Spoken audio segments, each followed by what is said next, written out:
Peppa people! Welcome to Esoterica and Nonsense, a podcast where we discuss myths, legends, folk tales, fairy tales, supernatural phenomenon, and religions from around the world. I am your host, Annabelle, and I'm the Peppa Man. I'm the Peppa Man. I'm the Pepper Man. I'm so excited today because today is October 1st, which marks the beginning of what we call spooky season. It's the harvest season. It's the time where we prepare for the death of the year and the beginning of a new year starting in spring, in my mind. I know that we practice the new year here in the United States on January 1st.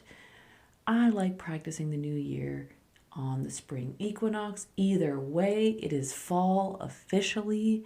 Happy fall, happy spooky season. For this reason, I have chosen a spooky topic. And what are you doing?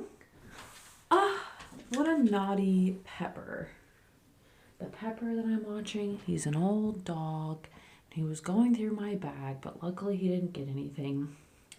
So I lit a Tahitian vanilla candle and everything is fine. Yeah, why don't you settle down and have a nap?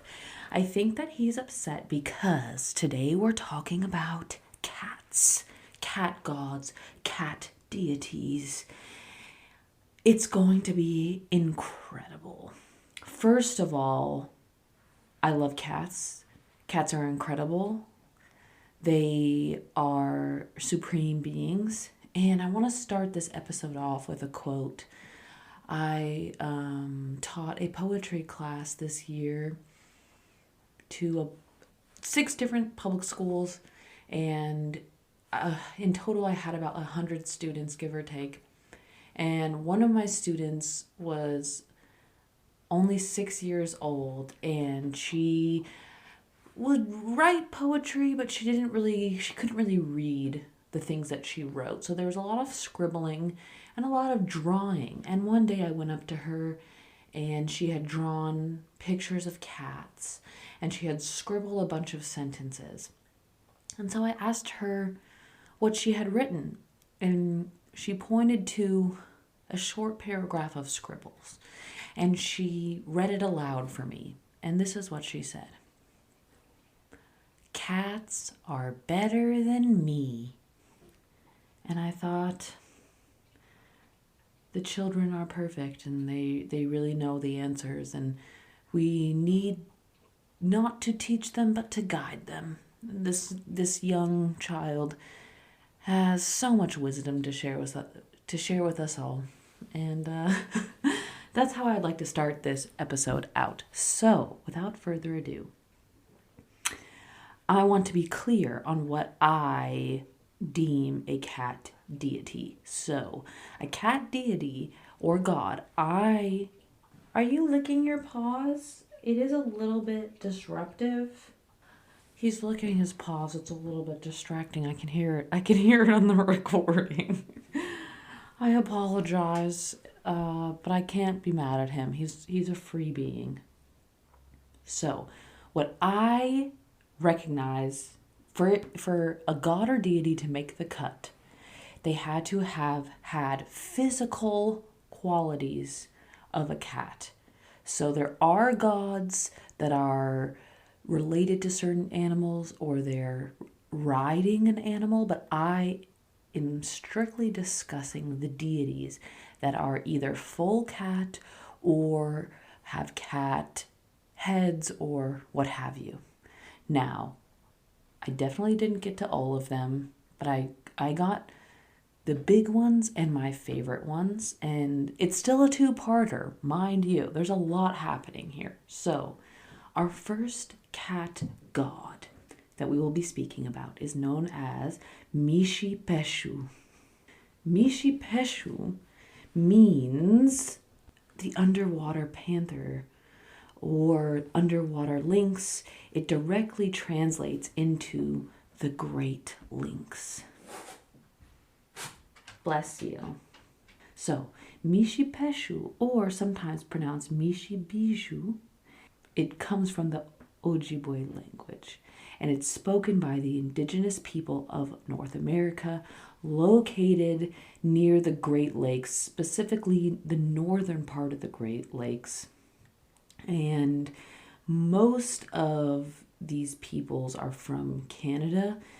Some of their tribes extend actually much further into Canada, but some of them resided in parts of the United States, in places like Michigan and parts of Illinois.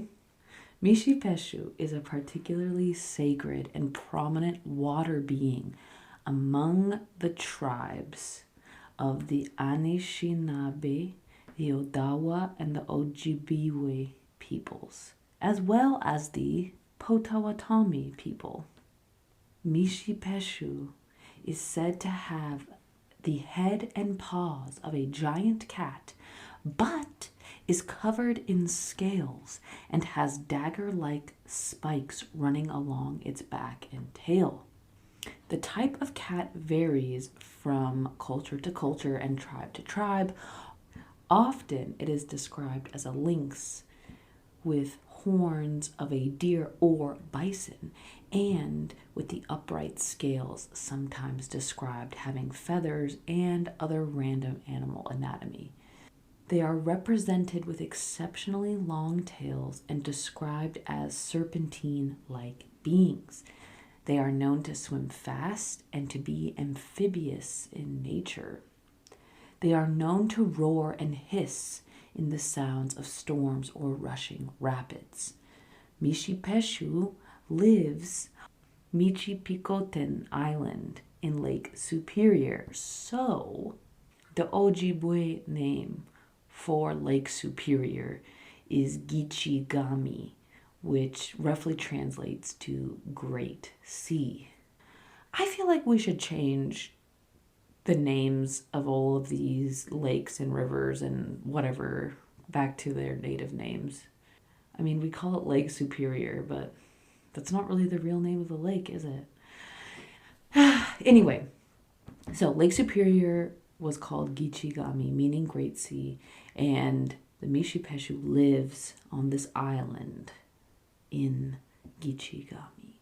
Some tribes had stories of only one Mishipeshu. However, other tribes had tales of an entire race of them living under the water. The Mishipeshu were the rulers of the underworld that lived in opposition to the Thunderbirds, who were the masters of the power of air. They engaged in an eternal conflict, which is very similar to the concept of the Leviathan, which is mentioned in the Bible, this primordial serpent creature that once ruled the earth until the birds came, the birds of heaven. Now the Leviathan lives in the underworld. It also resembles the story of the Naga, which is from Hindu culture, also Buddhist culture, and this is also a story of a race of serpent-like beings with supernatural abilities that once ruled the earth and now live underground. I am going to do a serpentine episode, but I find it interesting. I had never heard of the Mishipeshu before. They were said to live in the deepest parts of the lakes and rivers, where they caused storms, rapids, whirlpools, and could break the ice in the winter, claiming many human lives. If there was a great change in weather, like abrupt winds or massive fog banks, it was a sign that the Mishipeshu was present. There are some stories of them being helpful and protective, actually, but more often they were described as malevolent beasts of death and misfortune. They often needed to be calmed for safe passage along the lake. The Mishipeshu is known for guarding large amounts of copper in the lake, and some accounts say that its horns were made of pure copper. There is a story of a young man who fought the Mishipeshu whilst canoeing, and he hit the Mishipeshu's tail with his paddle. Allegedly, a piece of the tail came off, and it was made of pure copper, and this was kept and coveted for a long time. The natives of the area actually mined for copper, but they never dared to take it from Michipicoten, the island in the middle of the lake, because it was considered stealing directly from Mishipeshu. So there was a French missionary, a Jesuit missionary, who actually recorded a story that he had been told when he had spent time with the Ojibwe people. And the story goes that a group of people had embarked on a journey to the home of the Mishipeshu to take copper from the island so that they could heat their water. Once they had pushed off the island back into the lake, they heard an eerie voice of the Mishipeshu growling and accusing them of stealing the toys of its children. 4 of the people died on the way back to their village, and the 5th person, who was the only survivor, lived long enough to tell the story before passing away. Though they were considered so dangerous, they were also, funnily enough, considered a deity of healing, and they were essential to medicine. They also secured successful hunts and abundance of food, as well as healing and abundance of medicine and medicinal plants. This is such an interesting story of the Mishipeshu because I've never heard of it, and it's very fascinating because it ties into a lot of other lore of cat deities, but also ties in the primordial serpent or primordial reptile story, which is found literally all over the world. So again, I'd like to say, cats are better than me. Okay, so our next cat deity is Sekhmet. Sekhmet is one of my favorite goddesses, which isn't a surprise because she's a war goddess, which I find, I just love war goddesses. I love them. They're incredible. Thank you for your service. Thank you for your existence, war goddesses. Sekhmet is the Egyptian war goddess and goddess of healing. Very similar to the Mishipeshu. Sekhmet is depicted as a lioness and most commonly as a humanoid. So she has a female human body with the head of a lioness. Behind her head is a sun disk and a uraeus. Uraeus is like an Egyptian cobra that's reared, and it's associated with divinity and royalty. So usually the uraeus, this cobra, is looped around the sun disk, which is behind her head. She is the protector of pharaohs, and she leads the Egyptians into war. So she's a war deity. And after death, she also continues to protect pharaohs, and she is responsible for bringing them into the afterlife, which is almost like she is like the mother of the afterlife, like she's birthing them into the afterlife. That's what I thought. I thought that was a very beautiful and sexy sentiment. Sekhmet is the daughter of Ra. She is the vengeful manifestation of Ra's power. And Ra's power is symbolized as the Eye of Ra. Ra is the father of all creation, and he is the patron of the sun, heaven, kingship, power, and light. So she is his vengeful incarnation. Sekhmet is said to breathe fire, and the hot winds of the desert are said to be her breath. Plagues and famines were her messengers and her communication with humankind. But she also was known to ward off diseases. There is actually a story about Ra finishing his rule on earth, and he sends the goddess Hathor in the form of Sekhmet to destroy the mortals who conspired against him. Sekhmet's bloodlust was not quenched at the end of the battle, and she continued to destroy almost all of humanity. To stop her, Ra poured out beer that he had dyed red with ochre and in some stories with hematite to resemble blood. So he poured out all of this red beer into the Nile, and Sekhmet, seeing it, mistaked the river for blood. So out of thirst and her thirst for blood, she drank quite a bit of it, became drunk and sleepy, and peacefully returned back to Ra. This story sounds a lot like the story of Kali after she defeats this army of demons. She was still angry and continued to kill until Shiva stopped her. So, just saying, two warrior goddesses, very similar stories from completely different cultures. Just saying.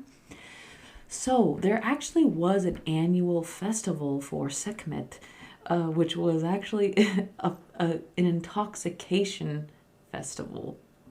Egyptians would congregate and they would dance and play music whilst drinking large quantities of red wine to soothe the wildness of the goddess herself. That sounds like a fun time. Excavations at the temples of Mut in Thebes discovered wall illustrations of priestesses being served excess amounts of wine, hot. They also discovered what is called a, quote, porch of drunkenness that was built onto her temple by the pharaoh Hatshepsut, who is an all-star, was the only known female pharaoh. So obviously she was a fan of Sekhmet because she built a porch of drunkenness onto the temple, which sounds like a drinking porch. Wonderful. So next we have Bastet.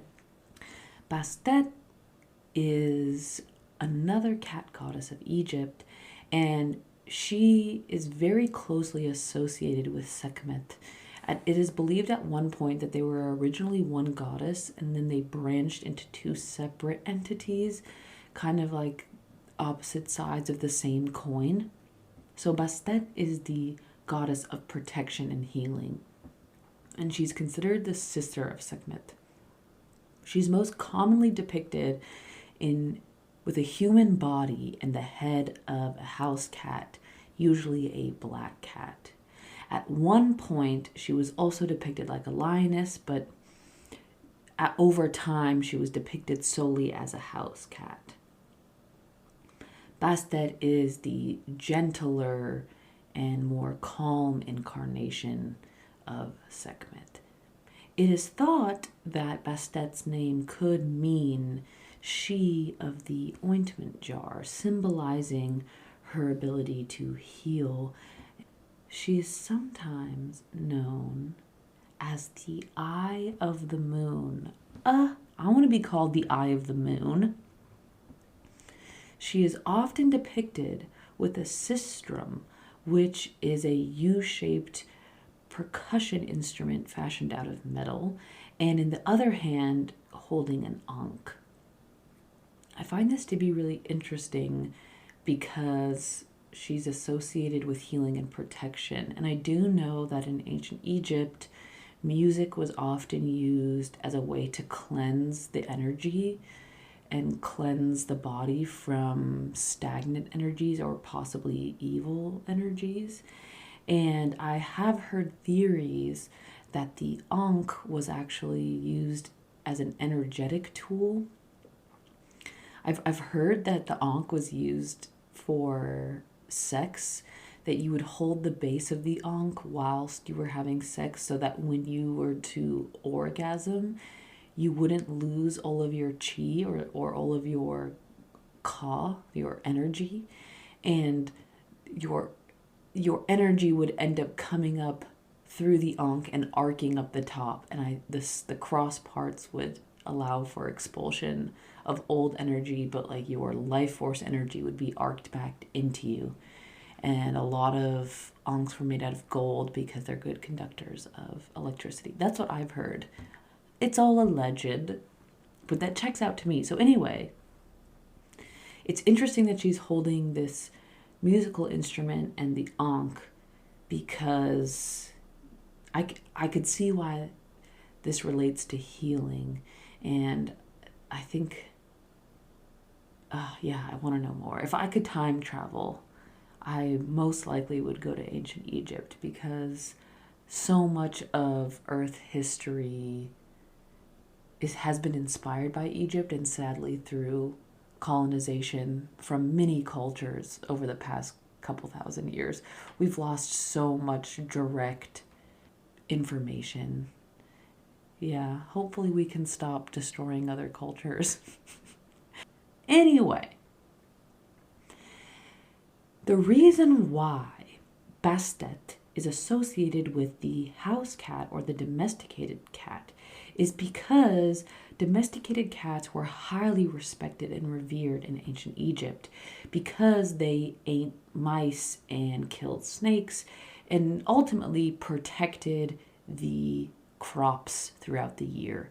Part of how every civilization becomes successful is the ability to store agriculture, to store crops over the year, and that allows for a growing population. If you have food storage, you have a surplus of food, therefore the population can grow. So the problem with food storage is it attracts vermin, and having something like a cat protects the food storage, which ultimately protects the growth of the civilization. In fact, royal cats were known to be adorned in golden jewelry, and they were often given golden plates to eat off of. Lavish. Love it. Can you imagine how hot it would be to be a gorgeous black cat in ancient Egypt, and just to be wearing gold chains and just living your life? Get out of here. Sign me up. The other aspect of the house cat was that they were considered sweet and tender, and so this is why the symbol of the domesticated cat is associated with Bastet, because they are protecting not only the food, but they're also tender lovers, and they are relaxed and, kind of don't really have a care in the world. Bastet was the patron deity of an ancient city known as Bastet, and it's located in modern-day Zagazig, which reminds me of Zigzag, but I looked it up, and Zigzag was started in France, so there's no correlation, but I looked it up. Fun fact, the city Bastet actually appears in a biblical verse, Ezekiel 30:17, and it is referred to as the city of Bastet. I actually read I looked up this Bible verse, and it's literally someone claiming that they heard God speak, and God is just condemning Egypt and saying that he's going to bring famine upon them, and they're going to fall upon their own swords, and cities are going to crumble. And so, yes, the city of Bastet is mentioned, and it's just like a lot of to update what it's saying, it's kind of like, fuck Egypt, they're cursed type of energy. It was Yeah, I detected a lot of bitterness. And I'm pretty sure Ezekiel's the Old Testament, so that checks out why there'd be a lot of bitterness and why maybe someone had felt that way. But yeah, I definitely laughed out loud because it does allegedly say that somebody heard, quote, the Lord saying this, but it really felt more like a person just feeling really strongly about their distaste for ancient Egypt. And that's their prerogative. I don't think any empire is exempt of human exploitation. That just, that's my hot take. So the Temple of Bastet was surrounded by water. So they had built waterways around the temple. So three sides of the temple was surrounded by water. And it actually created this man-made like pond in the front of it. And this was actually very common in cat gods in Egypt. They often had water in front of their temples because there was a myth of a lioness who was fiery and wrathful in temperament, once cooled down by water from a temple, and afterwards she transformed into a gentle cat and settled in the temple as her home. So water was a way to calm the energies of these warlike cat gods. This is a fun fact. Prepare yourself. During an excavation around the Temple of Bastet, they found over 300,000 mummified cats. 300,000. And this indicates truly how much cats were respected and how much their deaths were mourned. And I can't imagine what it would be like to be an embalmer, a mummifier. What's the name of that job title? Email in. Imagine what it would be like for that to be your job. And like, how many cats do you mummify a day? How does that work? Do you know? Like, do you bring your cat directly to the people that do it? Is there like a mail slot?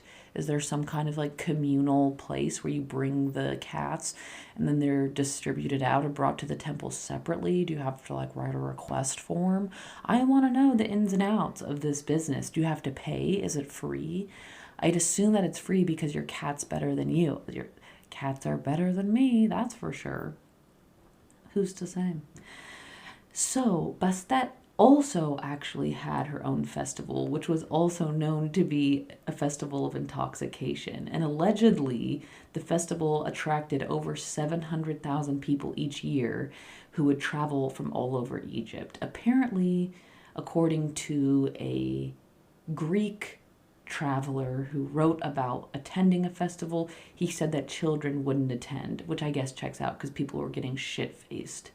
And women would engage in music and song and dance.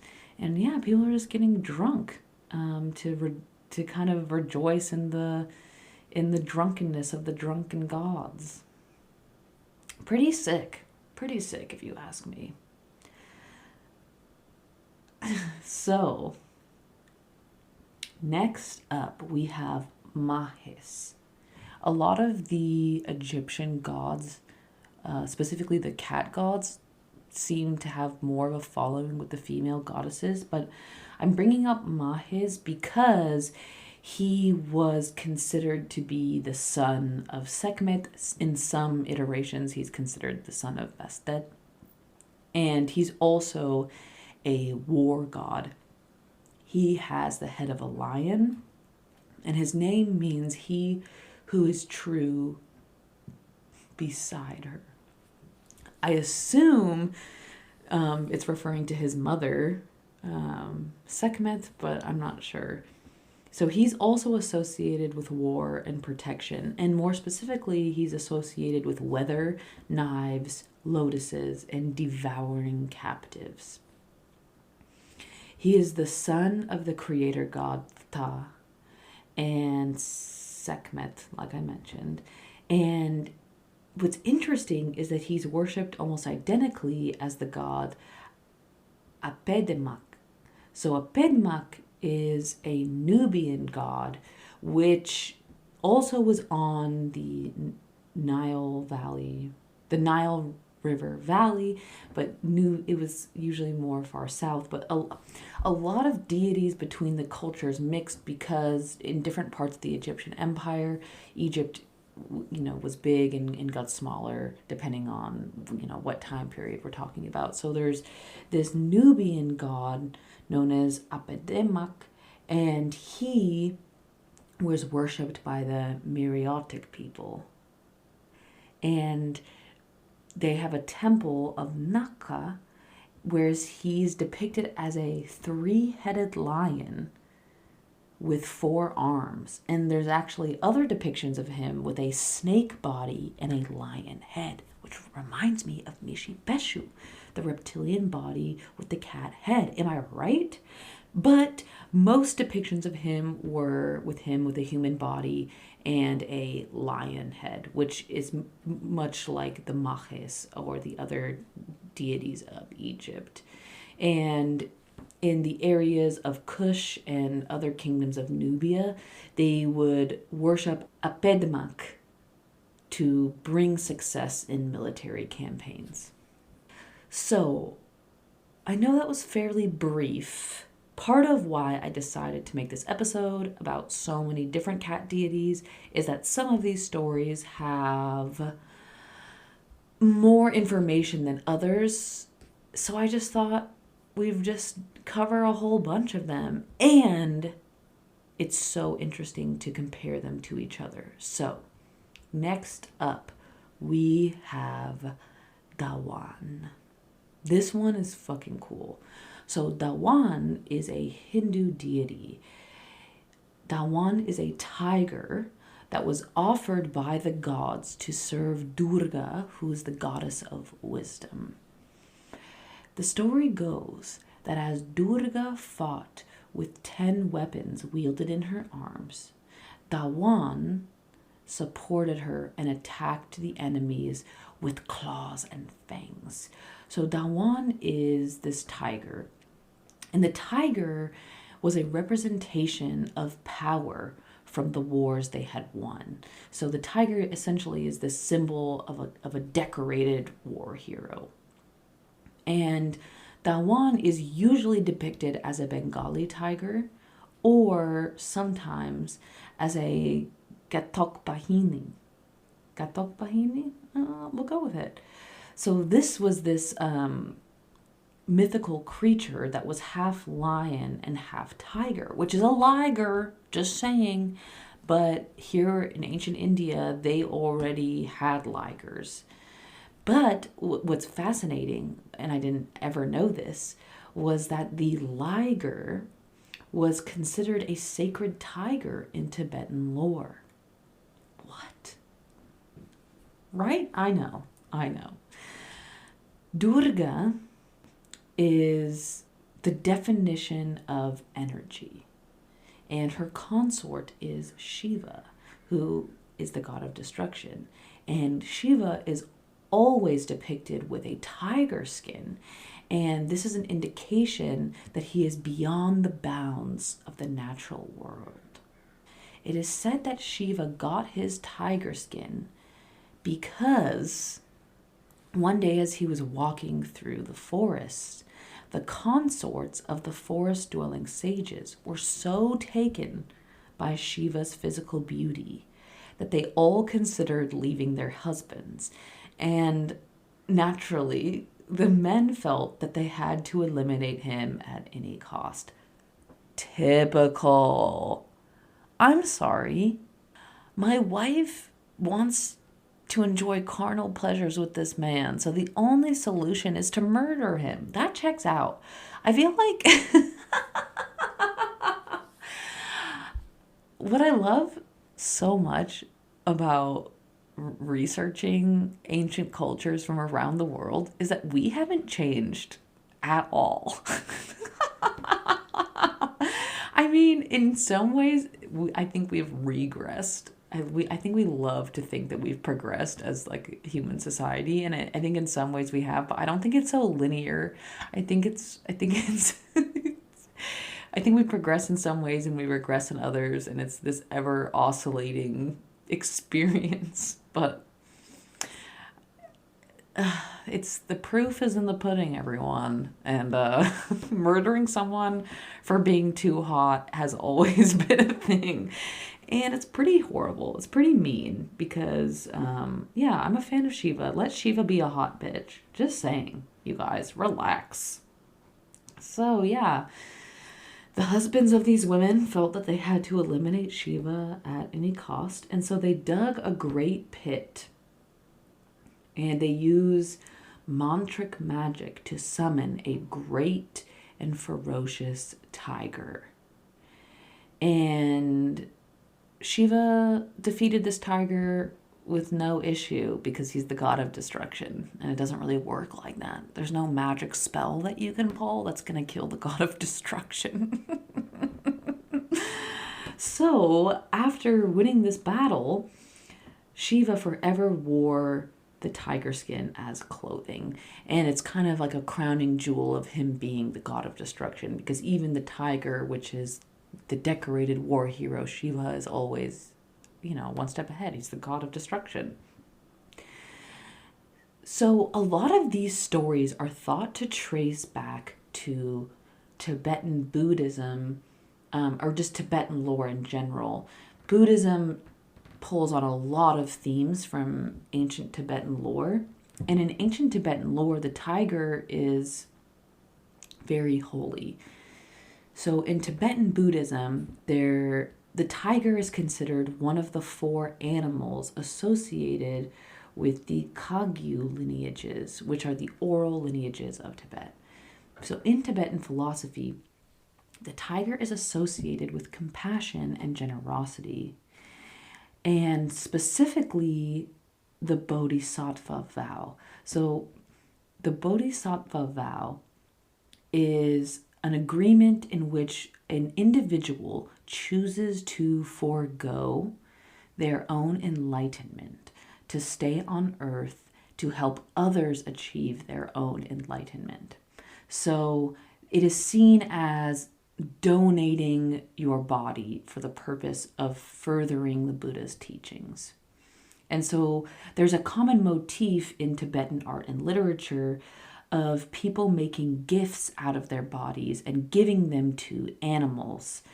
Symbolically, the animals are thought to be behind karmically than humans. So by giving your body to an animal, it's a symbol of like helping others progress along. So in a lot of these images of people donating their bodies, they're very commonly depicted as people giving their bodies to tigers, symbolizing Buddha's gift of Dharma. Dharma being, quote, the way, the path to enlightenment. So it is believed that this idea of the tiger being a very common depiction or a common trope for people to be donating their body to is there is a story of the young Buddha when he was around 5 years old, was playing with his 2 older brothers, and they were playing in the forest one day, and they came across a wounded female tiger with 5 cubs. The mother tiger was very weak, and she was unable to feed her cubs due to an injury. So the Buddha's older brothers went to search for some food, and they asked Buddha, or Siddhartha at the time, to stay near the cave and watch over the tigers. As Siddhartha sat there, he contemplated that it was not right to take the life of an animal to give to the tiger. So instead, he found thorns and he pricked himself to let the tigers suck his blood. And it is said that he gave his whole body to the 5 cubs and their mother as an act of generosity. And as he did so, he prayed. And he said, right now, I am only able to give temporary help to these starving beings, just by removing their hunger. May these tigers who are enjoying my flesh, blood, and bones be reborn to a higher realm, and I may be able to teach them and lead them out of physical existence. So it is said that as a result of the karmic connection that he had created with these 5 cubs, that they were later reborn into the human realm and attended the first teachings of Buddha and eventually attained the level of Arhat, which is considered the first level of Bodhisattva. It's a very heartwarming story. So another use of tiger symbology in the Buddhist and Tibetan lore is from a famous bodhisattva by the name Vajrapani. And he was a very famous bodhisattva, and he was depicted wearing the skin of a tiger. And so because of that, there was actually an ancient tradition of using the tiger skin as a meditation mat because it represented the transmutation of anger into wisdom and insight. And it also offered protection to the meditator from outside harm. However, that stopped over time, obviously, as tigers were becoming more extinct. And also, I think it kind of is hypocritical to a lot of Buddhist teachings because Buddhism practices non-harm against others. And so, using an animal skin that is kind of, it's brutal. It's brutal. So because the tiger in Tibetan Buddhism symbolizes awareness, kindness, and confidence, these qualities are considered necessary for the practice of Buddhists walking the sacred path. So they are a very iconic symbol. And interestingly enough, I also discovered the Tibetan Snow Lion, which I had never heard of. And so it's not quite like the tiger, but it has a lot of really similar overlaps, it being this very great and powerful cat. So the Tibetan Snow Lion is said to live in the highest mountains, and it is considered the king of beasts, and it towers over all the other animals. The snow lion is white, while its hair is a long flowing mane, and the tail hairs and the leg hairs curls, and it's often blue or green. They're often depicted as gender neutral, but not exclusively. Love that. When they are depicted as separate genders, the male is almost always depicted on the left and the female on the right. Snow lions are thought to be a symbol of the enlightened beings that live solitary lives deep in the mountains. 2 famous and accomplished Buddhists from ancient Tibet, by the names of Gesar and Milarepa, were said to have been raised by a snow lioness. The milk of the snow lioness is reputed to contain special nutrients to heal the body and restore it to perfect harmony. There are some holy medicinal remedies in Tibet that are believed to contain the milk of the snow lioness. And the milk is also a symbol of the Dharma and its purity. There are legends that the snow lioness produces milk from her paws, and the milk passes into hollow balls given to the lioness to play with. So this ball that she's given it's a symbol of the 3-color shell of joy. This trope, this archetypal image, is actually related to the idea of tulku. So Tulku is the personification with primordial playfulness of joy or Ananda. So this symbol of this snow lion is playing with this ball is thought to be an allegory for this primordial need in all beings of playfulness and joy, which is such a beautiful sentiment. So the snow lion does not fly, but it is said that their paws never touch the ground. They playfully jump from mountain peak to mountain peak. And in Tibet and parts of northern India, they, to this day, practice a snow lion dance, which sounds so beautiful. The snow lion is also considered to be the protector of Buddha and is often depicted holding up the Buddha's throne. Sometimes the throne of Buddha is depicted with 8 snow lions, which represent the 8 main bodhisattvas of Buddha. The roar of the snow lion embodies the sound of emptiness and courage and truth. It indicates the freedom from karma and the challenging call to awakening. It is considered so powerful that a single roar can cause 7 dragons to fall from the sky. And, fun fact, the snow lion is featured on the national emblem of Tibet and on their national flag. So, technically, sadly, the Tibetan flag has been outlawed since the People's Republic of China has annexed Tibet. But the flag still exists. You can Google it, and these snow lions are depicted on it. I really love this take on this great cat.